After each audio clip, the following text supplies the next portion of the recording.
2 rounds before the EVMs. Similarly, all the statistics relating to the elections shall be available through ECI Net itself within 72 hours of counting being over.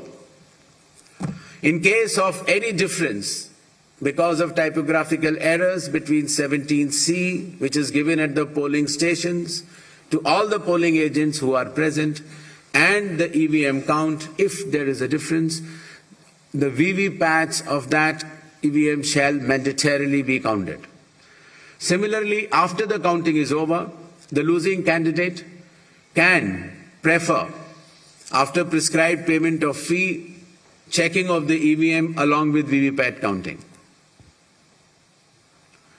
In order to ensure that the entire process is done similarly at all the polling stations, a gigantic training effort has been undertaken by the Election Commission of India by training officers right down to booth level officers by the Commission itself. The booth level agents were also trained, of course the police officers, the DEOs, the communication officers, and this capacity building exercise had been piloted by India International Institute for Democracy and Election Management, IIIDM, which is run by the Election Commission of India. Election Commission of India also trains officers of more than 100 countries concurrently.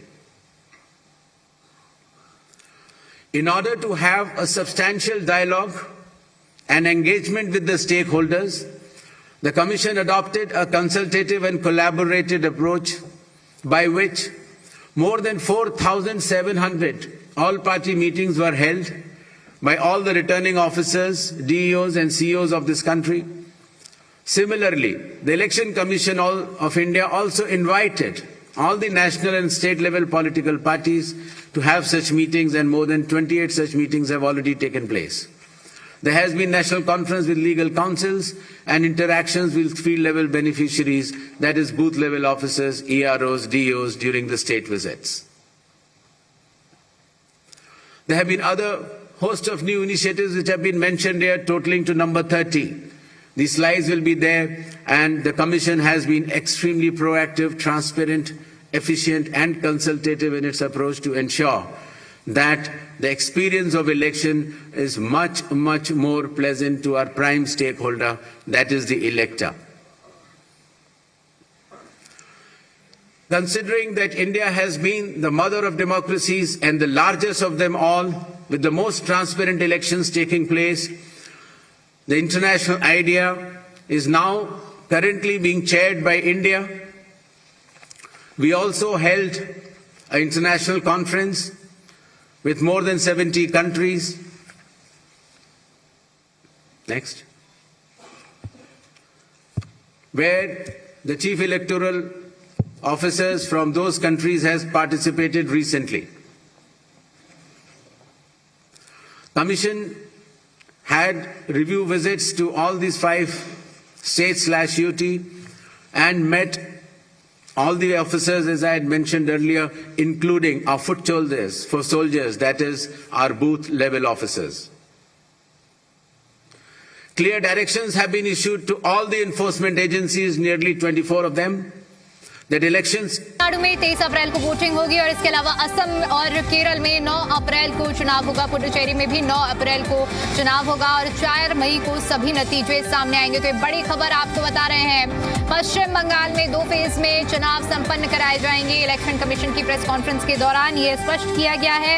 इसके साथ ही साथ जो अन्य राज्य हैं वहां के लिए भी जो तारीखें हैं उनका ऐलान कर दिया गया है। तमिलनाडु में 23 अप्रैल को वोटिंग होगी, असम केरल में 9 अप्रैल को चुनाव होंगे, पुडुचेरी में 9 अप्रैल को चुनाव होंगे और 4 मई को फिर सभी नतीजे सामने आएंगे। तो देखिए, पश्चिम बंगाल की 294 सीटें और 294 सीटों में 2 फेज में चुनाव संपन्न होंगे। तमिलनाडु की 234 सीटें, इन 234 सीट में एक ही फेज में चुनाव संपन्न कराए जाएंगे जो कि 23 अप्रैल को होंगे। इसके अलावा असम की अगर हम बात करें 126 सीट है, एक फेज में ही यहाँ पर भी चुनाव होगा 9 अप्रैल को। केरल में भी 140 सीटों पर जो चुनाव है वो 9 अप्रैल को होगा और पुडुचेरी में जो चुनाव है 30 सीटों पर होने वाला है और उसके लिए भी एक ही फेज तय किया गया है 9 अप्रैल को और सभी सीटों का जो रिजल्ट है वो 4 तारीख को सामने आएगा। देखिए अब आपको ग्राफिक्स के जरिए भी बताते हैं। एक तरफ आप 4 तारीख देखिए 9 अप्रैल को तारीखों का जो मतदान होना है और इसके अलावा 4 मई का दिन बेहद महत्वपूर्ण जहां नतीजे आएंगे। ये स्थिति हम आपको तमिलनाडु की दिखा रहे हैं। इसके अलावा पुडुचेरी की अगर हम बात करें 33 सीटों पर चुनाव होने हैं। 9 अप्रैल को मतदान होगा, 4 मई को नतीजे सामने आएंगे। तो ये आप ग्राफिक्स के माध्यम से देख सकते हैं। इलेक्शन कमीशन की ओर से स्पष्ट किया गया है। असम, केरल, पुडुचेरी, तमिलनाडु और पश्चिम बंगाल के विधानसभा चुनावों का ऐलान कर दिया गया है। तमिलनाडु में सिंगल फेज में 23 अप्रैल को वोट डाले जाएंगे, वहीं बंगाल में 2 फेज में 23 और 29 अप्रैल को वोटिंग होगी। इधर 3 अन्य राज्य जो बचे हुए हैं केरल, असम और पुडुचेरी, जहां पर सिंगल फेज में 9 अप्रैल को वोटिंग होगी और 4 मई को नतीजे सामने आएंगे। अब ये नतीजे देखिए जो ग्राफिक्स आप देख पा रहे हैं असम के हैं। पहले चरण में एक ही चरण में यहाँ पर होना है और 9 अप्रैल को यहाँ पर मतदान होगा। 4 मई को नतीजे सामने आएंगे। केरल में भी 9 अप्रैल को मतदान होगा 144 सीटों के लिए। 4 मई को नतीजे सामने आएंगे और इसके अलावा आपको बता दें कि तमिलनाडु में 234 सीटों पर 23 अप्रैल को मतदान होगा और 4 मई को नतीजे सामने आएंगे। तो देखिए 5 राज्यों और यूनियन टेरिटरी में विधानसभा चुनाव की तारीखों का ऐलान हो चुका है और 4 मई का दिन जब सभी राज्यों के नतीजे स्पष्ट तौर पर सामने आएंगे। अलग अलग तारीखें रहने वाली हैं। देखिए 3 राज्य ऐसे हैं जहां पर एक साथ चुनाव होना है। पश्चिम बंगाल में देखिए 2 फेज में चुनाव होना है। पहला चरण जो होगा 23 अप्रैल, दूसरा चरण 29 अप्रैल। 4 मई को नतीजे 234 सीटें हैं यहाँ पश्चिम बंगाल में जहां वोटिंग होनी है। असम की अगर हम बात करें तो 126 सीटों पर 9 अप्रैल को मतदान होगा, 4 मई को नतीजे आएंगे। इसी तरह अगर हम केरल की बात करें तो 140 सीटों पर 9 अप्रैल को मतदान और 4 मई को नतीजे हम सभी के सामने होंगे। इसके साथ तमिलनाडु की अगर हम बात करें तो तमिलनाडु में 23 अप्रैल को मतदान होगा, 4 मई को नतीजे सामने आएंगे। तो ये ग्राफिक्स के माध्यम से हम आपको पूरी स्थिति बता रहे हैं।